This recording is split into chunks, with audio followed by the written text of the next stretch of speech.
So we put out a post on Instagram the other day, yesterday, and we got a lot of questions that you guys have talking about the market, the Rolex market, the watch market for 2022. So we've picked out some of the juicy ones. And, we've probably got, I don't know, 40, 50 questions. So yeah, let's just go through some. Right then, quick fire. Fire round. The Rose I like that you have the full drip on as well. You've got to represent, you know. You got to represent.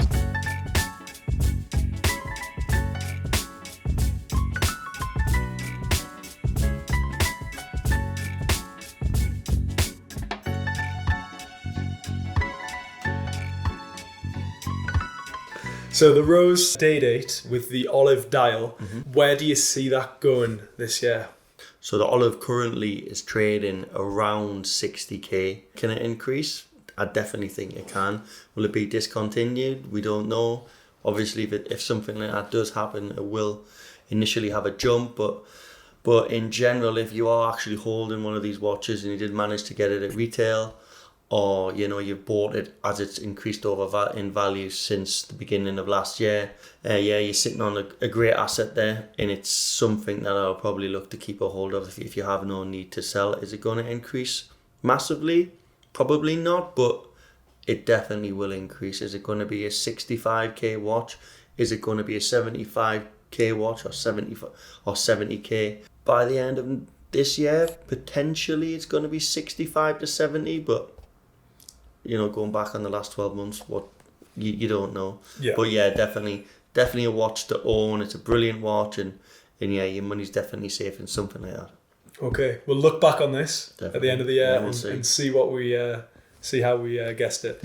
Right then, so if you had £65,000 to spend on an investment watch, what would be your pick?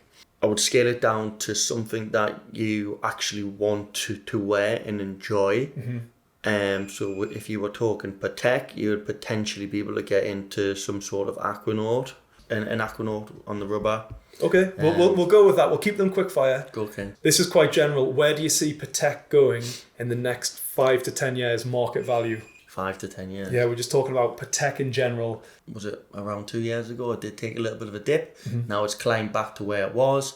I think if you look in general over a pattern of the previous 5 to 10 years, as you can see, similar to house prices, it's increased. It's one of the best brands out there, limited supply, limited stock. So in general terms, it's going to increase in value. What will that be? Are things going to double? We don't know. Obviously, the list price is going to increase. Probably going to have an increase in 2022 in the list price, which is going to reflect on the pre-owned market. Rolex list prices, they went up on the 1st of Jan. Yep. Now, is that across the board with other brands as well, or was that just a Rolex thing? Yeah, no, just a Rolex thing. So the other brands, times. Yeah, they will happen and have happened. Okay, so this one is the best watches to buy and flip for a new trader. So I guess somebody who maybe is just getting into the business or is doing it as a hobby. Depends, obviously. If you can dip your toe in the water of Rolex, you're always going to have probably the best return if you go with Rolex. They produce the most amount of watches, so yeah, it's going to be Rolex. Would there be a specific watch to it really depends, doesn't it? It's not like we could recommend a specific watch. So it's going to be, if you're new into it, it's going to be pot luck. You might get lucky, if you're talking about going direct to ADs and getting a relationship, blah blah blah. It's going to work for a certain amount of time, and then after that you're going to burn your bridges. But yeah, selling to people like us where we don't reveal serial numbers, all that sort of stuff works. But yeah, Rolex number one. Okay, full rose Rootbeer, will it hit 50k in 2022? Definitely.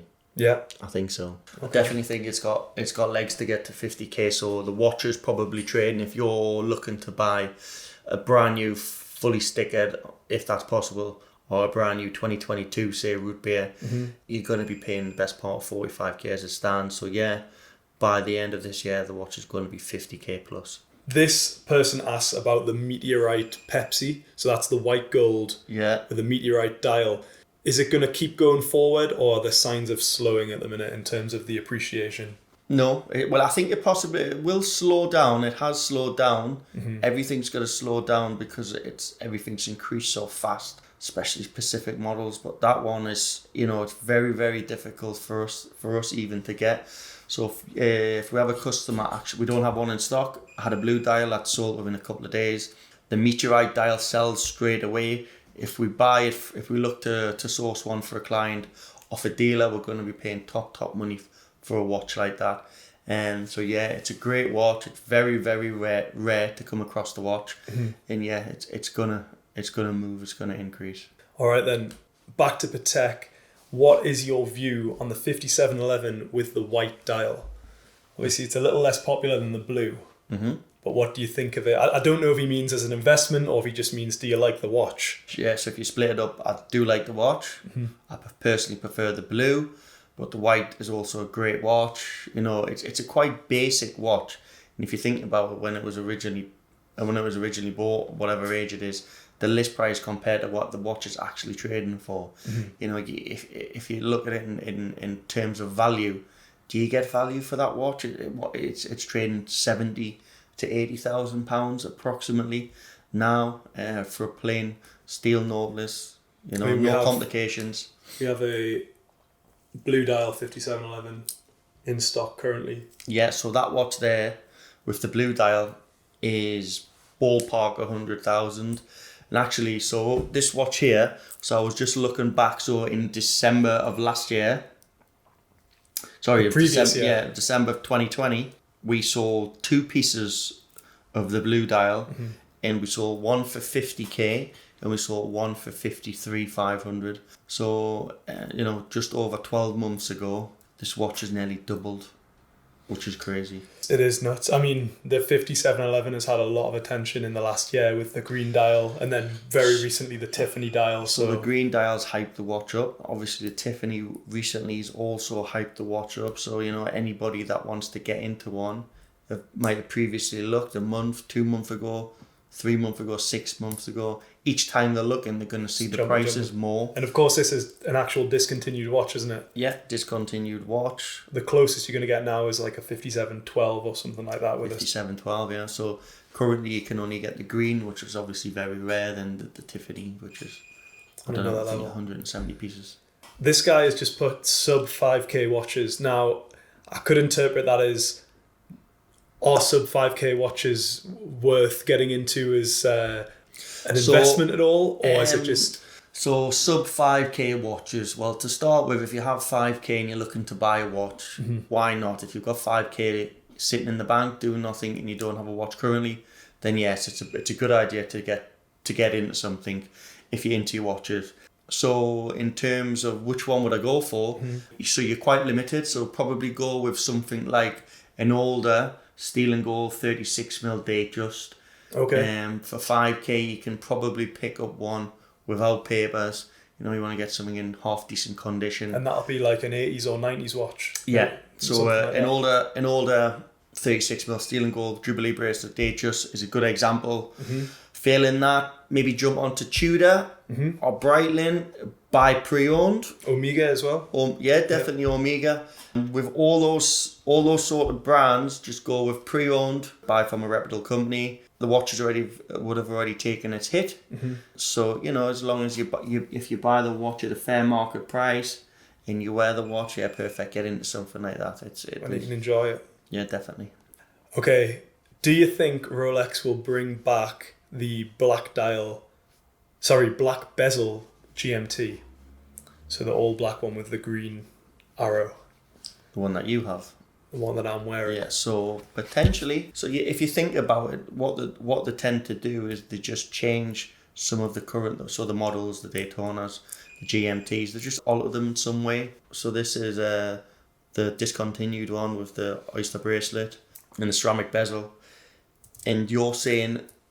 do you think they'll bring it back? Because this was discontinued in 2018. So potentially with the updated movement, with the Pepsi movement. Yeah, why not? Yeah, I'll combine this question with another one that's coming up, which is the speculation that this watch is going to come back on the Jubilee. Yeah, because I think historically it's been available on the it would be aluminium bezel. Would be great great looking watch. And similar to things like the Sky Dweller, where they put that in the Jubilee, then bring out the Batman again, gives you a larger range. So potentially, well, is there going to be more watches in the market? Probably not, because Rolex are already maxed out with what they produce, but it does give that varied selection. Yeah. So yeah, GMT, steel GMT on the Jubilee bracelet, brilliant watch. And it is a watch from the archive as well. I think they made it with an aluminium bezel in the past on the Jubilee. This one's quite a broad one. Where are the steel sports watches heading? And will the Swiss, maybe he's talking more Rolex, focus on precious metals? Yeah. Do you think there's some sort of agenda going on? And so obviously, if we're talking Rolex again, Rolex are going to make more of a margin by selling a precious metal watch. Yeah. But yeah, sports watches, they're definitely going to increase in value. I don't see them going down at all. Definitely not. There's a difficulty in obtaining steel sports watches from Rolex. I think maybe what this guy's asking is, do you think that's intentional to get people to move towards the precious metal? I don't think so. I think so. If you look in ADs, where at one point they would have a lot of gold pieces in stock, because of the shortage of everything else, the gold pieces have all gone, they've all sold. Everything's in such high demand. I mean, gold pieces are going over list, aren't they? So correct. I think it's just in general, it's just supply and demand. It just goes back down to the old story of supply and demand. Will the Pepsi be discontinued in April to make way for the Coke? So a ceramic Coke? Yeah, no. I'd say definitely not. No. But do you think that the Coke could make an appearance? Potentially, yeah. It seems like it would be silly not to, doesn't it? Yeah, just maybe a matter of time before that happens. This guy's saying, why are you guys not checking your DMs? Well, at the minute, it's basically me running the show. So everybody's on holiday in Dubai, so they're having a rest. If you don't somehow miss a DM or don't get back to it, what would you recommend people do? Yeah, so you can always just ring the store. So the store's open from 9:30 in the morning till 5 in the evening. So if you want a direct answer, if you're buying or selling, just give us a call. But yeah, DMs, we get so many DMs per day. Okay, so where do you see the prices of the Yacht-Master 40 rose gold with the Oysterflex band? Where do you see that going? What, by the end of the year? It just says, where do you see it going? I guess we'll say this year. Yeah, so let's put a time scale on it. So yeah, by the end of the year, so 100%, 30,000. Yeah. Or thereabouts. So where's it at now? Because I don't really know that much about this watch. So we sold 2 brand new pieces for I think around 23, 24k, ballpark off the top of my head, and that was maybe a month ago. But now, so that's a new reference. So even the old reference, the 116655, you know, it's just not available. There's none anywhere. There's so many people asking for that watch at the minute. It was priced between 20 and 24 to 25. So I think now for a brand new piece, you're probably looking at around 25, maybe even more. Because if you want to buy an Oysterflex, you either go with that, or you're going to go with the Daytona, or you're going with the Yacht-Master white gold, which is a bigger face. The Daytona Oysterflex has just gone through the roof, and it's past a lot of people's budgets now. So a lot of people are now looking to the Yacht-Master. And when people do that, obviously whatever's in the market gets swiped up, and there's just less watches available. It is a watch to look out for. So if you do have one, it's a great watch, keep a hold of it, and it's going to go up. Yeah, there seems to be a little bit like a waterfall effect, isn't it? When one watch gets too much attention, people start to look to the next one, then the next one. 100%. You see that regular with watches. So one watch might have whatever height might be around something. It's a lot of height, these watches. So for whatever reason, you see on Instagram or on Facebook or whatever, somebody's wearing this particular watch. There's none in the market. There's a small amount, so it brings the price up. For whatever reason, because there's none in the market and because the price has gone up, people want the watch even more.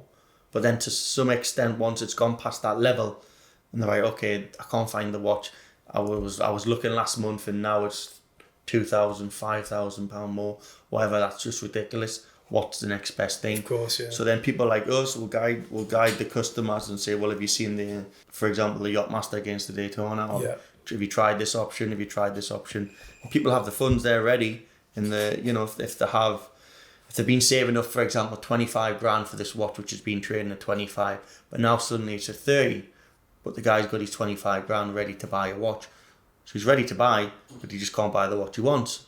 I think some people also are influenced by Well, a lot of people, I think nobody's immune to it. You're influenced by what other people like as well. You see online what's popular, what's hot, but then in person you might come in, try on the watch that technically isn't as hot, but you actually prefer it. It's your personal preference. At that point, because then it might become hot but I always say when somebody's looking to buy a watch and they're undecided, I would always say just go with your personal preference.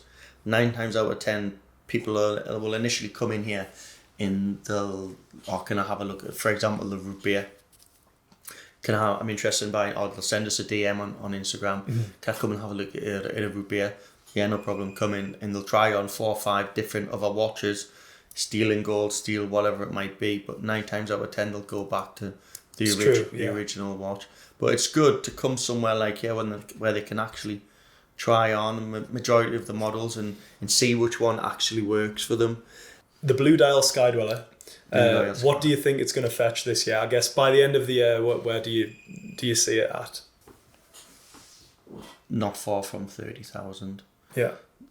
The last week or so, for whatever reason, I bet you I've had best part of 50 requests. Well, I remember before Christmas, I remember seeing that you had 5 in stock, I think, and then just we had 5, so we actually bought 5 off one of a dealer. We sold and we restocked again, but literally within the last 7 days I must have had 50 requests, people asking for that watch. So the watch by the end of the year is going to be well over 30,000, definitely. Okay. So at the minute we can probably get you into that watch new for around 27. And that's on Jubilee. Is the Jubilee still a little bit higher than the Oyster? It is. Yeah. But that's on Oyster. If you're looking for used, you're probably talking 24, 25. Okay. But a crisp 2022 watch. Yeah. I mean, there's only been a few days where 2022 watches don't even exist, but I know what you mean. If we're talking like the end of the month or February, then I think people are going to be asking 27k-ish for a watch like that. So if somebody's looking to sell something as a ballpark figure, people like us would look to buy something like that around 10% below the market value. Is the meteorite Daytona on a bracelet more rare than a rainbow? At the moment, that's a hard question to answer, that, mate. It is a tricky one, isn't it? It's a very hard question to answer. Because the meteorite's been out for such a short amount of time in terms of circulation. It came out, March of this year when it was announced. Yeah. But literally, there's none been in the market since, I would say, I might be wrong, but from what I've seen is basically around November time. Is when they started actually coming into circulation. Is when they actually hit the ADs, and some became available in the grey market. We've had 3 pieces so far, 2 Oysterflex and 1 full bracelet. And Rainbow Daytonas, I think we've had 2 or maybe 3 last year. So it's a hard question, but they're both very rare. They're going for absolutely crazy money. So yeah, it's such a rare and hyped up watch. This meteorite dial. How many is going to be available in 2022? We don't know. Obviously, it's going to be very limited. And will the prices still be as crazy as what people are asking for them now? On a lot of the meteorites, there's none in the market. So if you have one, you're naming your price. Yeah. So if you do have one and it's sensibly priced, I will buy it. But yeah, both great watches. Okay, the Day-Date Olive RBR. What's the predictions on that for this year? So the RBR is probably 75k as it stands at the minute. I remember selling the watch 3-4 months ago for 55. So it's jumped up. So what is it, about a 10-15k premium on top of the non-RBR version? Around that, yeah. Okay. But it's jumped up alongside the plain dial, the plain bezel, like 20k in 3-4 months. Okay. Is the card important? Like, how much value is lost if it's not available on a Rolex? So it depends. So we get asked this question all the time, and some people are risk averse about buying a watch which doesn't have a Rolex warranty card. There's actually no need to worry about that, to worry about the watch not having a card. As long as the watch is genuine and you're going to receive a warranty and you're buying it from somewhere legitimate, there's no issue, and the price is always going to reflect that the watch hasn't got a card. Now, if you bear in mind, if you buy an older watch which doesn't have a Rolex warranty, so the card it doesn't have a use, it just guarantees the watch. It shows it's a genuine item, which if you bought from somewhere like us, you would get the warranty, you get the watch register report and things like that. In terms of value, in England it makes a fair bit of difference in value, but in other countries, for example Hong Kong, the States, it's quite common for the watch without papers to not make so much of a value. Right, okay. But in England it does, because the clients prefer to have complete set, box and papers. But for me, there's no issue. I'll buy a watch without box and papers. I will buy it by itself with papers. That is interesting that there's a variation around the world. But let's just say on a Daytona, right? So like a stainless steel Daytona, black dial. So what would the difference be? So for example, I have this Panda Daytona. Okay. So this watch, I believe, is a 2018, but without papers. And this watch is 26,500. Okay. Now with papers, it might be 28,500. So around £1,500 difference with it not having the warranty card. Right. Okay. So if you look at something like a Submariner, steel sub, it could be maybe £1,000. So if you do want the watch and it has increased in value by £1,000 or £1,500, so yeah, don't be afraid to buy. You've paid less. So yeah, you might be able to sell it for a little less, but you've actually paid less to get into it. Yeah, and what I'm saying, don't be afraid to buy a watch that doesn't have the warranty card with it. It's going to reflect on the price, and it's just exactly the same when you come to part exchanging it or selling the watch.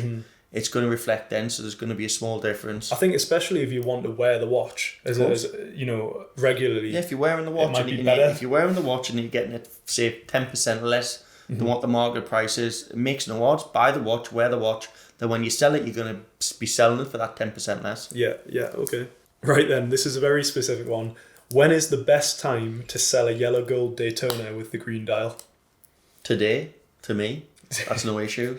Right, okay. We'll buy it any day. It's one of those questions. If you don't need to sell the watch, don't sell it.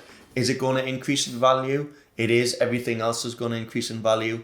Do I see it becoming £100,000 watch in the future? Potentially, yes. What is it now? 70 to 80k? Yeah, potentially. If you do have the watch, you own the watch, there's no harm in keeping it. It's a great, great watch. I really like that watch. When's the best time to sell it? Whenever you need the funds, whenever you have something else to put the money into, that's the time to sell it. If you don't need the funds, don't sell the watch. If you think it's going to peak, or if you think it has peaked, I would say it hasn't, but don't expect it to go up so much as what things have recently, but it will increase in value. Will the Pepsi get a 25k? Will the Pepsi get a 25k? So one of these guys. We're talking dollars. On Oyster. We're talking dollars. In Oyster, potentially, so something like this. So this is brand new. I think we're selling this for 19k.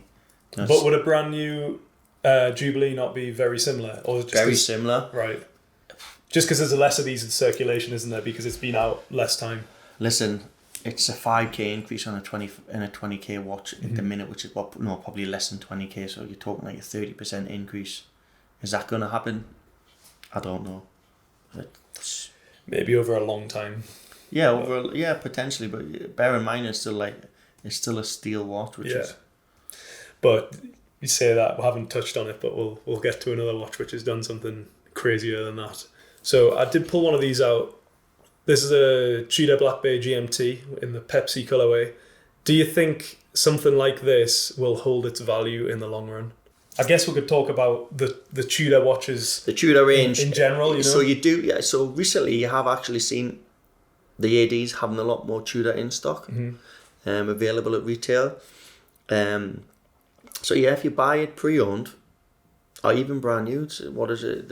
They're not so expensive. This is, I think, maybe around high two, like maybe close to 3,000 for something like this. If you want to buy the watch brand new, buy it brand new. Don't worry about it. This is on an aftermarket strap, this one, but so essentially, if you get in at the right price, if you go pre-owned, so pre-owned, you're gonna get like value. Maybe potentially like 25% discount or whatever it might be, depending on the actual model. But yeah, Tudor's a good watch. It's a good starter watch. You know, some people will just stick with the Tudor brand because they like it and not move on to something like Rolex. That's perfectly fine. It's horses for courses at the end of the day. It's definitely a good watch to own, and yeah, why not? Go and buy it. Okay. This is somewhat specific, but where do you see the 36mm Tiffany dial Oyster Perpetual going? Surely it can't keep going up.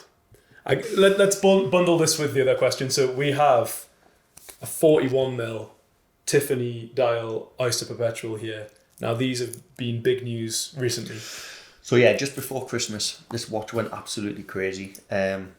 What is it, 5k? Is it maybe just over 5? I think it was 4,700. Yeah, so maybe just over 5k retail now. With the Tiffany, it's not even an actual Tiffany, but it's nicknamed the Tiffany, the blue dial.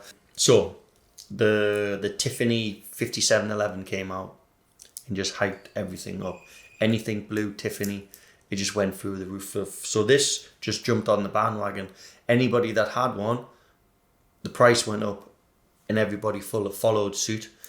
So this watch went from a 12 to 14k-ish watch to overnight being 20k. Then I looked the next day, it's 25k. Then people are asking 30. Daytona money, aren't they? Is what people are asking for these right now. And they are selling for that now as well. Of course. And it's if you have a set of them, what a perfect thing to have. Or whatever size it might be, if you're 36 or 31 or 40. I would love to have personally a full set of 41s. How nice would that be? But we don't keep anything. We always sell. But yeah, the price has just gone through the roof. So the 31 and 36 will follow suit with the 41. For whatever reason, the 41 is increased more than the other two, but the other two will follow suit, but not to the extent as what this has. Will it slow down? Definitely think it will. We've sold 3-4 pieces within the last 7 days at different amounts. It's from 25,000, 28,000, 26,000, around that sort of figure. Prior to that, I was selling the month before for 14k. It's crazy. And you just can't predict this stuff or anything. You can't. This is a bit of an oddball one. So this guy was offered 3 bulldogs in part exchange for a new old stock Submariner. He said, tell us your funniest inquiry. Yeah, I think that I don't know if he took the deal, because I know some of these bulldogs are quite expensive, and if the bitches, maybe it was probably a good deal to do a part exchange for 3 dogs against a Rolex. But part exchanges, just people asking to part exchange wives, girlfriends. What in exchange for? Maybe a Daytona? Well, probably depending on the wife. So if obviously if we're talking, blonde, slim, etc., young, 25, then maybe Daytona. A little bit older, then you're probably looking at maybe Tag, Breitling, that sort of area. But yeah, we get offered regular things like cars and stuff like that. It's not really our cup of tea. We just stick to what we know. But yeah, mainly just cars and things like that. Nobody talks about the 16618, 25,000 for a full gold Submariner with box and papers, sleeper. So I'm assuming he's talking about like a couple of generations old, right? So he's talking about yellow gold Submariner, so blue, black Submariners, definitely. So that watch, you'll find different variations. So some of them will be absolutely hammered. You'll have people who've bought the watch and they've worn it regular, and the watch is hammered, the bracelet, etc. It's in very bad condition. So the price range between that watch can be quite a lot. If you buy something which has been left in the safe, unused or used very very rarely, or new old stock, something like that, you can ask a premium for. But yeah, you think about it, in today's market, 25k for a full gold watch. As well, it's interesting because that watch is from a time where there was less people buying watches and putting them away for investment, wasn't it? This would have been a time when you could get discount off gold pieces. So for me, that watch, I always see like second-hand car dealer, like who used to wear that watch. That will wear full yellow gold Submariner or full yellow gold Day-Date. That's why you see a lot of them have worn them every single day. But if you do get a good one, it is definitely a potential sleeper. So it's all about condition, really. All about condition or something like that. General one, do you think the Rolex situation will get any better in 2022? I would say what he's talking about there is just the supply of watches. No, in short, definitely not. When places like China open back up, obviously it's a massive market there. You know, what we're seeing now is a lot of people what were interested in watches but maybe didn't have one. Mm-hmm. Their friends bought one, they've been talking in the pub about watches, they've got some money sitting to one side, sitting in a bank account, Mm-hmm. and everybody knows now cash is only going one way, inflation, etc. So people are buying these watches. The demand for these watches are so high now. People are preferring to have an actual asset than have cash Money in the bank, money yeah. in the bank. When will the Hulk prices stop rising? Same again, probably. I can't see them. Out of interest, how much if you get, say, like a 2020 unworn Hulk, how much are you looking? You can ask what you want. Really? Just within reason. Mm-hmm. So 20k plus. Okay. 20k plus. So one to hold on to if you don't need the money. Definitely. On the 1st of Jan, the Rolex prices went up. I think it was something like an average of 8%. No, it's less than that. Is I it haven't less? actually looked and took much notice. And people ask me list prices. It's took us since the last price increase to even know most of the list prices now. Yeah. So the main ones I will know, but you know it doesn't. I think the question is asking though, do the list prices going up, how does that affect the secondary market prices? Yeah, so of course it's going to bring up the prices. So if you have a pre-owned watch now, the price of that watch or the value of that watch has increased, but it will take time for you to see that increase. Rolex increased the prices overnight. Mm-hmm. Pre-owned dealers like us don't. Mm-hmm. It takes a little bit of time to filter through. Yeah. Okay. Where do you see the price of the Vacheron Constantin blue dial, the rose gold perpetual calendar ultra thin? Yeah, so Vacheron Mm-hmm. has done some, you know, the prices of Vacheron and the brand had a crack in 2021. Mm-hmm. You know, especially with the overseas, more so the blue dial. We actually don't see so many here. Mm-hmm. So if you do actually have one, I would like to buy it. That is a great watch. I would definitely like. I've never owned that watch. Yeah. I've never bought. I've had the plain blue. Mm-hmm. But yeah, it's a brilliant watch, and definitely it's something which. Because it's kind of part of, I think people call it the Holy Trinity, where you have Patek, AP, So Vacheron, and Vacheron. Vacheron produce less watches than Patek. So Yeah. you go back to the supply and demand. I think they're one of the oldest watch brands. So I think with the Nautilus and the Royal Oak being so hot, it's that effect we were talking about before, where people now look towards, okay, well, what integrated bracelet? Well, if we just go by our business, the amount of Vacherons that we actually see compared to Patek is very, very small. So it just goes to show you how many watches are actually in the market. Yeah. You know, Patek we sell regularly. I can sell Pateks every day. Vacheron, you know, it's a few a month, if that. Do we have any predictions on what new Rolexes will get announced? Is it in April, I think, they announced? So it's normally in March. Oh, March, right, okay. So probably I haven't looked at any of the hype, any of the speculations. I haven't had time to do anything like that.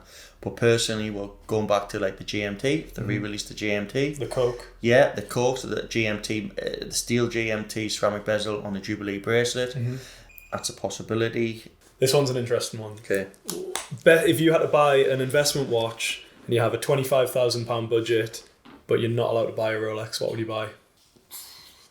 25k, no Rolex. What do you go with? That's the question.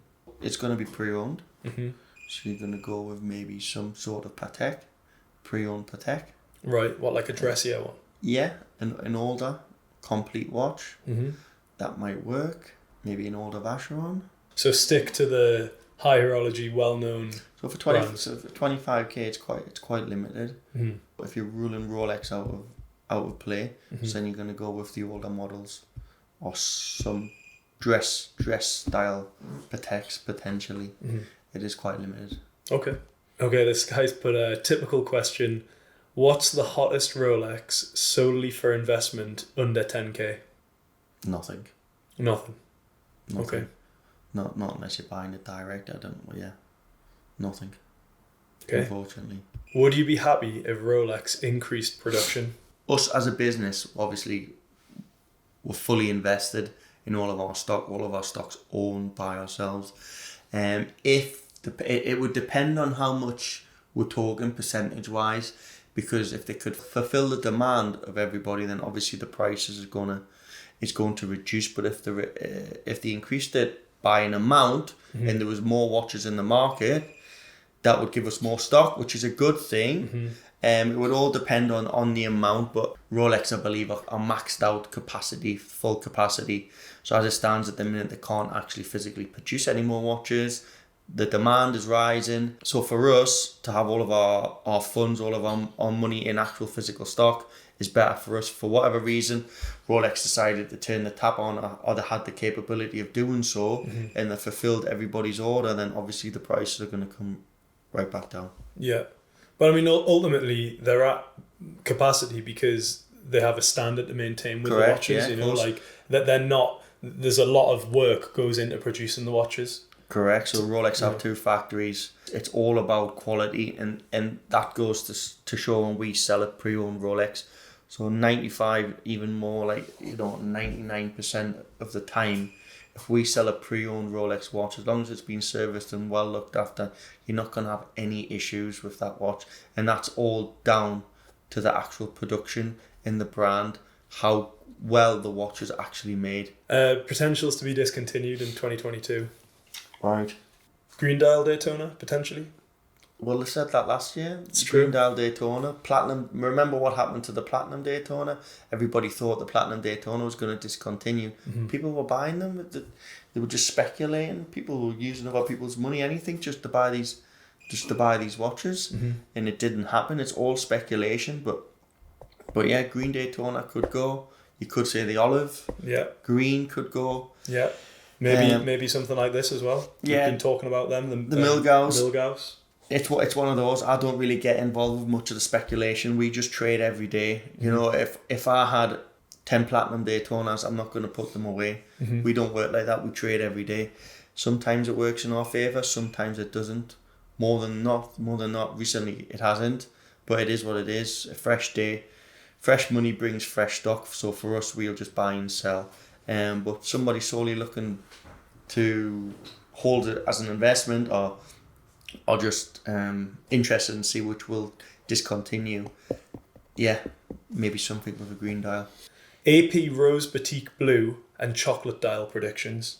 So I think he's talking about the Royal Oak rose gold with a chocolate dial and blue or steel. Both, yeah. I think he's saying the Boutique Blue. So Boutique Blue is the flat blue.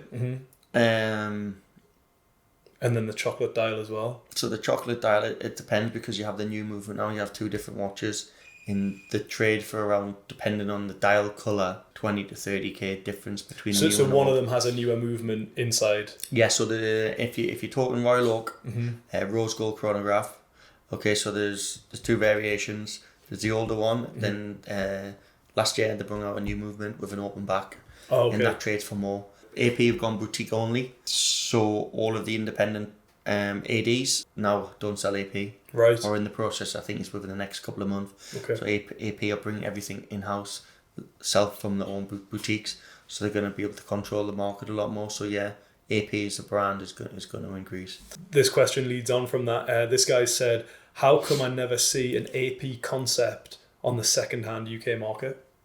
So there'll be more watches in places like the US and Hong Kong. But yeah, we've seen them. I haven't dipped my toe in the water too much with regards to them. Price-wise, I'm not too clued up. But friends of mine, the guys in Pristine Watches, them boys buy them sort of watches regular. And yeah, so if you are looking to buy that, we can locate it for you. Okay. Would you have an AP over a Rolex, and which holds better value? Both similar. And I would have both. If you have the money, buy both. For me, it would be an AP. It would probably be a Royal Oak. Or it'll be maybe a skeleton. Yeah, I mean, you're definitely going to see less APs on wrists than Rolexes. Yeah. So that might play a factor. So this guy has said, do you have any thoughts about the Rolex Sub, the 50th anniversary one, the flat 4? And he's put 2003, 2004. So that's the Kermit. I don't think this one is a flat 4, is it? No, it's not. It's just a regular one. But yeah, he's obviously the guy maybe has the watch in his collection. If it's it goes down to condition. If it's like an older watch like that, if it's complete, things like if it has the original purchase receipt, it's a plus, it's a tick. Collectors like that. If it has the original tags, original box, all that sort of stuff makes a difference to a watch like that. And you're talking thousands. So the flat 4, just for those who don't know, I think it's a difference in the font on the 40 on the bezel, right? Yeah, correct. Okay. But yeah, so it just goes back to condition. So if someone's buying something else for an investment purpose, ideally you can get everything complete, but you are going to be paying a premium. But if you're going to wear it, it's a cracking watch. Yeah. Like this one's 12 grand. And again, though, those watches were from a time when there wasn't that many people putting them away. No. People were buying that watch to wear it, weren't they? Yeah. So this guy's asking about the Datejust 41, the rose and steel combination. He wants to know, should he buy the chocolate dial or the Wimbledon dial? Rose and steel, Datejust 41. For me, I would go with the Wimbledon. Okay. I also like the chocolate with diamonds. But personally, if he's asking me which one I would go with, it would be the Wimbledon. But if he's talking investment wise, both very similar. You're always going to be paying £1,000 more, £1,500 more for the Wimbledon dial. It's a luxury purchase at the end of the day. So don't put all your eggs in one basket. If you're scrimping to actually afford to buy the watch, don't. Yeah, I think if you've saved up maybe just enough to buy the chocolate, but you really are considering the Wimbledon as well, maybe just save for a bit longer so you can have both options. Yeah, and then buy the one you like. Exactly. I would always go with what you like. Whatever you prefer and whatever suits your budget, go with that. You can't go wrong. What are your thoughts on watch shows, and do you ever plan on going to one in the US? So yeah, I have been to a lot of watch shows, trade shows mainly. I've been to the shows in the States, in Hong Kong. So we have a company in Hong Kong, so we can trade. And also EU, we have an EU business, so we can trade. We can go to the Munich Watch Fair, we can buy, we can sell, no problem. But yeah, for me personally, I prefer the public. So dealing with the public, dealing with customers, maybe that you've sold a watch to, or they know of you, and you're actually meeting them face to face. Places like the London Watch Show, that was great. Perfect, for that. Yeah, having that actual interaction with a customer. Public watch shows are much better. So the London Watch Show was really good. The next one's in March. We'll definitely be attending. So yeah, that's what I prefer. Okay. So this gentleman is buying a vintage watch and it's got no papers, and he wants to know, were good fakes being made 20 to 30 years ago? Yes, the answer to that is yes. So always just have the watch inspected by an expert, somebody who's got expertise in the vintage market. So you can get things like Frankenstein's, which is a made-up watch, different parts. Maybe it's not for that specific watch. Maybe they're not genuine parts, or they shouldn't be for that watch, to give the impression that the watch is something which it's not. But it doesn't have papers. Just get it checked out, and you'll be fine. Yeah, I mean, I think even if it does have papers with a vintage watch, it doesn't guarantee anything. You don't, really. With vintage watches, it's a minefield. You need to know what you're doing. So just buy it from somewhere trusted. Is the main thing. If you buy it from somewhere trusted, you can always go back if there is an issue, and 9 times out of 10 there won't be an issue. But yeah, buy from somewhere trusted. And finally, what was the first watch in your personal collection, and do you still own it? So I think my first watch was a tag, which maybe I got for Christmas. I can't remember what it was. A small steel tag. Really small face. I remember a really small face. I think it was around 10, 12, something like that. Then the next watch which I can remember getting, which is probably like, I would class maybe as my first watch. Yeah. I remember David Beckham wearing the Jacob & Co. That was the thing to have. Well, for me, that was like, I need one of those watches. That was the boyo at the time. That was the one to have. David Beckham was wearing the Jacob & Co. You know, that David Beckham must have done so much for that brand. Yeah. I wanted that watch. I remember I used to go in Selfridges and just look at the watch. Yeah. You know, go in every time I could and just go and look at this watch. And that's what I wanted. I think it was around £8,000. And yeah, did I get it? I can't remember. I think I got it for my 18th birthday. So it was a massive purchase. Yeah. And I still have it. Yeah. I still have it, and it's probably worth less than £1,000. But yeah, I wanted it, and that's just what I got. My first watch was like a Seiko watch. I think I got for my 18th. A little bit less than the £8,000 of the Jacob & Co. But yeah, I think I was spoiled. But I you know, I think I don't know if I put any money in, and actually that's probably a lie, I didn't put any money in, and my mum bought us that watch, and I think she got so my parents previously had been in jewellery and had a jewellery and antiques business, right? So they were in the trade, and we still know the guy who we actually got the watch off, right? Yeah, I still have it. Jacob and Co. Jacob and Co. Not for sale. Sweet, cool. Well, I think we'll finish it up there. But yeah, as I say, I might take some of the best ones and put it in the day in the life, or I might even create a separate video with all of this. We'll have a look. Well, I think people will like it. Cool.